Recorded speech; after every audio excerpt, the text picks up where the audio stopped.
Hello, fifth graders. I'm sorry that I can't be there today. I'm going to be at a conference, but I didn't want to get behind, so I figured, well, I know how to record my lectures and so that you can see everything and hear my voice, so I thought I'd give it a shot. So, before you hear any music of the next era that we're going to, which is the Baroque era, I want to take a look at the architecture, because architecture and art and music, all these things that are happening in culture, they're usually pretty similar.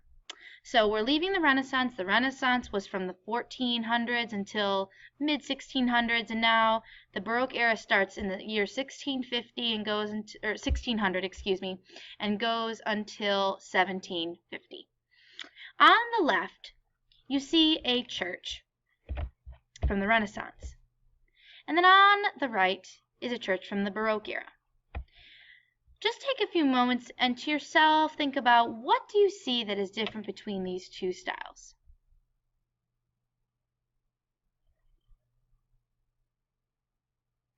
Okay, well, when I look at these churches, the Renaissance church, to me, it looks very plain, simple, understated.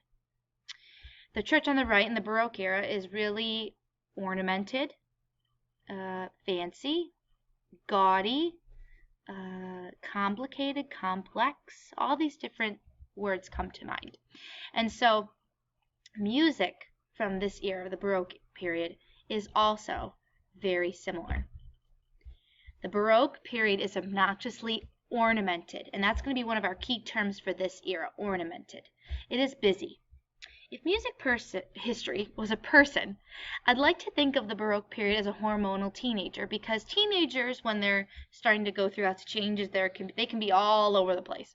So the music from this era is kind of all over the place, so I think it's like the hormonal teenager of music history. Let's take a listen to some of this music, and even better, I'm going to show it to you, because the piece of music that I've picked actually has the music scrolling by.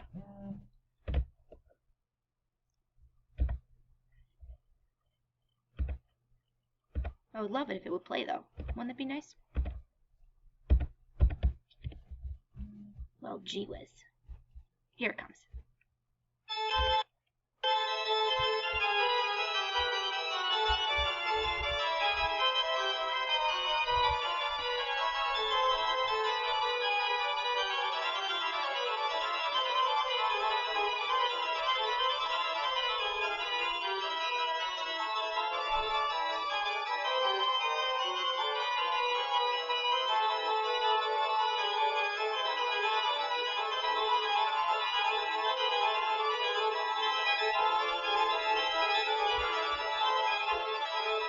Okay, now that's only like 30 seconds in. Let's go where it gets a little bit crazier. Now, organs are special instruments because they have the person playing the keyboard, which involves your right hand, which you use your for the top line. The middle line is your left hand, and then this bottom line is the pedal portion. And on an organ, they have several pedals so that you can use your feet to play an entire melody. So you're going to hear 3 melody lines all at once. This is very, very polyphonic. Whoa, Nelly, look at all that.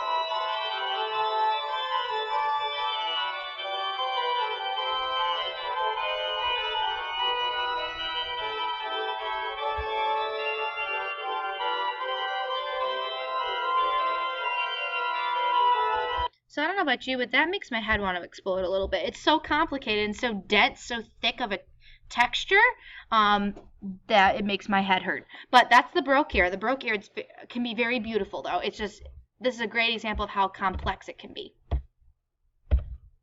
So when we talk about ornaments, ornaments isn't just, you know, the thing that we put on a tree. Ornaments is a musical term too. In music, ornaments are notes which are added to the main notes of a piece of music in order to make it more interesting.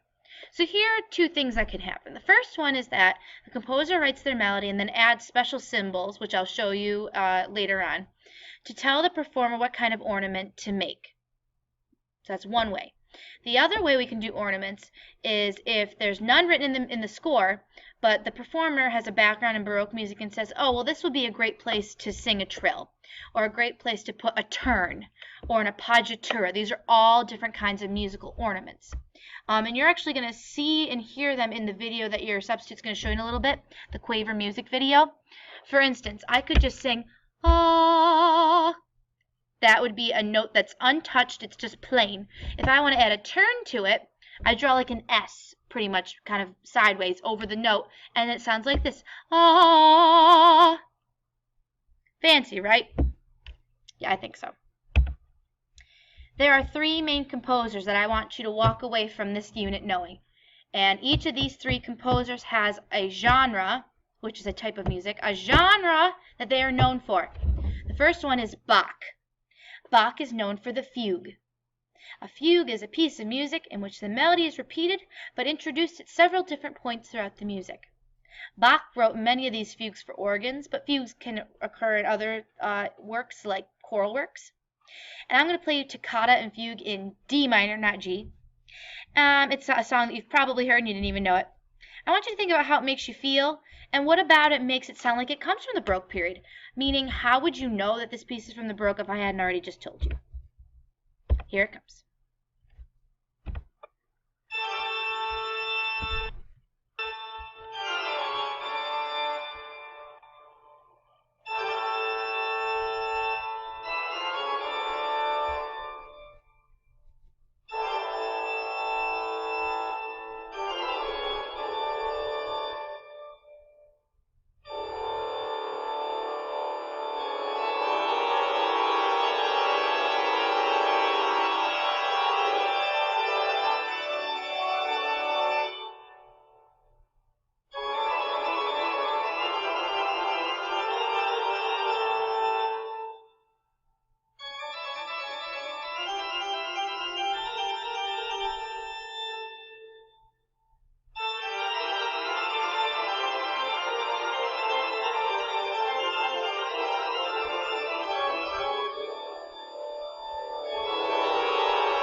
Alright, what do you think?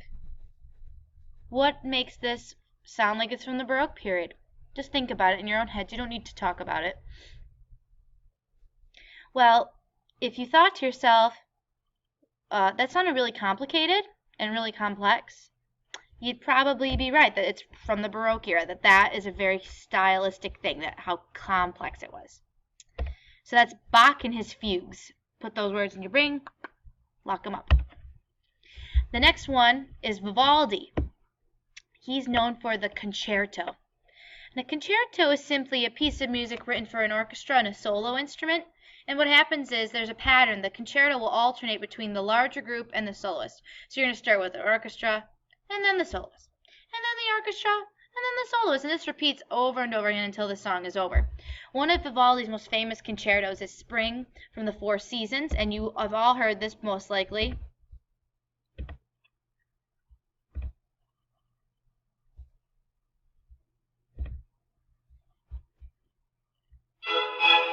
And we start with the orchestra, of course.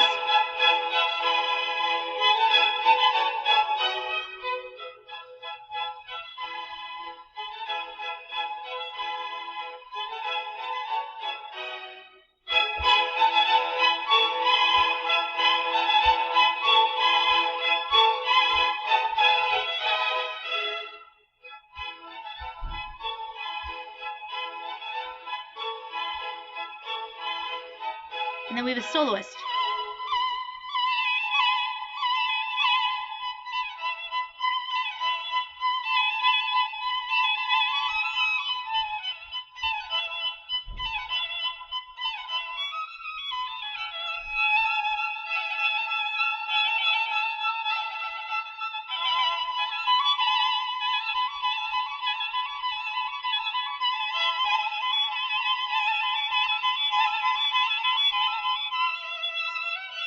And soon we will return back to the orchestra, thus completing, there it is, thus completing the pattern. Okay, so that's a concerto. It goes back and forth between orchestra and soloist. And Vivaldi wrote one called Spring. The last composer I want you to know about is Handel. He's known for a genre known as the oratorio. I like to think of it as Oreos, but they're oratorios. An oratorio is like an opera, except that it tells the story of something religious and without costuming or scenery. So these were kind of like operas, but they would get up and they would act them out and they would sing, but they just didn't have any costumes or anything. That's what they did back during the time that they were written. Nowadays, when you go to see an oratorio performed, typically you're not going to see people acting them out or anything. You're just going to see a chorus on the risers singing it. It's just pretty traditional now. A great example is the Messiah. That's the big work, and that's all about Jesus Christ, and you definitely know one of the songs from it, and that would be the Hallelujah Chorus. This is by Handel.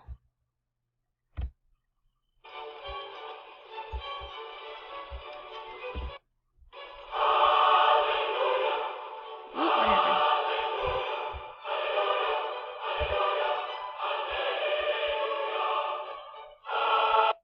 Oh, it looks like my internet froze. Sorry, guys. But you have the idea. All right. So, you had Bach, Vivaldi, Handel. Bach was known for the fugue. Vivaldi's known for the concerto. And Handel's known for the oratorio. I would now like you to watch the Quaver video.